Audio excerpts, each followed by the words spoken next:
Hi കൂട്ടുകാരെ, എല്ലാവരും ഇന്നത്തെ ഗണിത ക്ലാസ് കണ്ടല്ലോ അല്ലേ? കലണ്ടറുമായി ബന്ധപ്പെട്ട പ്രവർത്തനങ്ങളാണ് ഇന്ന് ടീച്ചർ പഠിപ്പിച്ചത് അല്ലേ? അതെ സാർ, ഇന്ന് കലണ്ടറിൻ്റെ ക്ലാസ് ആയിരുന്നു ടീച്ചർ എടുത്തത്. ഇന്നത്തെ ക്ലാസ് നിങ്ങൾക്കെല്ലാം നന്നായി മനസ്സിലായില്ലേ? മനസ്സിലായി സാർ, നന്നായി മനസ്സിലായി. ശരി, നമുക്കിന്ന് ടീച്ചർ പറഞ്ഞ പ്രവർത്തനം കൂടി ഒന്നുകൂടി കടന്നു പോകാം. കഴിഞ്ഞ ദിവസം ടീച്ചർ പറഞ്ഞില്ലേ എല്ലാവരും കലണ്ടർ വരയ്ക്കണമെന്ന്? ഇത് കണ്ടോ ഒരു കൂട്ടുകാരൻ വരച്ചത്?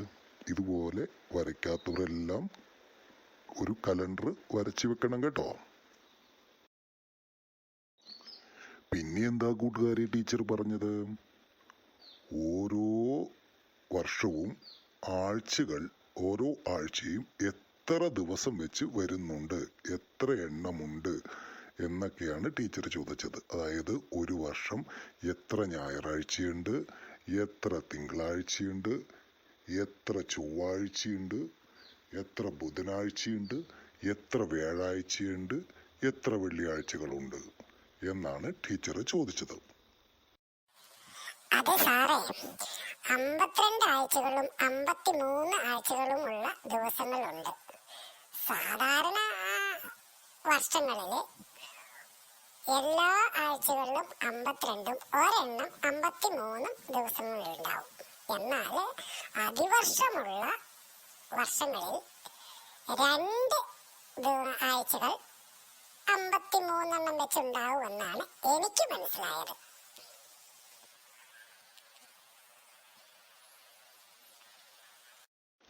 മിടുക്കി, അമ്മു പറഞ്ഞത് ശരിയാണ്. ഇനി എന്തെങ്കിലും അപ്പൂന് പറയാനുണ്ടോ? സാറേ, ഒരു വർഷം ആരംഭിക്കുന്നത് ഏത് ദിവസമാണോ, അതായത് തിങ്കളാഴ്ചയാണ് ആ വർഷം തുടങ്ങുന്നതെങ്കിൽ തിങ്കളാഴ്ച 53 ദിവസം ഉണ്ടാവും. ചൊവ്വാഴ്ചയിലാണ് വർഷം തുടങ്ങുന്നതെങ്കിൽ ചൊവ്വാഴ്ച 53 ദിവസങ്ങളുണ്ടാവും. അങ്ങനെയാണ് എനിക്ക് മനസ്സിലായത്.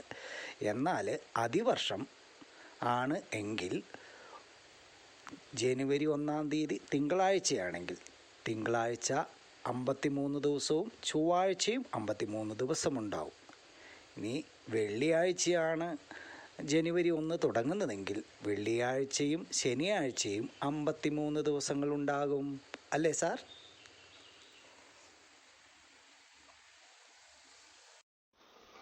ഓക്കെ, നിങ്ങൾ പറഞ്ഞതൊക്കെ ശരിയാണ്. ഓക്കെ, ഇനി അടുത്തതിലേക്ക് പോകാം.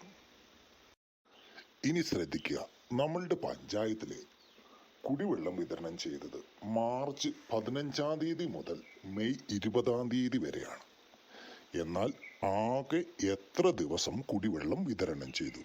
ഒന്ന് കണ്ടുപിടിച്ചേ. മാർച്ച് 15-ാം തീയതി മുതൽ മെയ് 20-ാം തീയതി വരെ കുടിവെള്ളം വിതരണം ചെയ്തു എങ്കിൽ ആകെ എത്ര ദിവസങ്ങൾ കുടിവെള്ളം വിതരണം ചെയ്തു? സാറേ, മാർച്ച് 15-ാം തീയതി മുതൽ 31-ാം തീയതി വരെ 17 ദിവസം. ഏപ്രിൽ മാസം ആകെ 30 ദിവസം. പിന്നെ മെയ് മാസത്തിൽ 1-ാം തീയതി മുതൽ 20-ാം തീയതി വരെ 20 ദിവസം. അങ്ങനെ ആകെ കൂട്ടി നോക്കണം. ആകെ വെള്ളം വിതരണം ചെയ്തത് 67 ദിവസമാണ് സാർ. Very good. ഓക്കെ, ഇനി ടീച്ചർ പറഞ്ഞത് അമ്മൂമ്മയുടെ ജീവിതത്തിലെ പ്രധാന സംഭവങ്ങളെ വർഷത്തിൻ്റെ അടിസ്ഥാനത്തിൽ ക്രമമായി എഴുതുക എന്നുള്ളതായിരുന്നു അല്ലേ? അത് നിങ്ങൾക്ക് മനസ്സിലായില്ലേ? ഇത് കണ്ടോ ബോർഡിൽ തന്നിരിക്കുന്നത്, നോക്കിക്കേ. ഇത് മനസ്സിലായി സാർ. വർഷത്തെ ക്രമപ്പെടുത്തി എഴുതിയതാണിത്. ആരോഹണ ക്രമത്തിൽ എഴുതിയതാണ് അല്ലേ സാർ?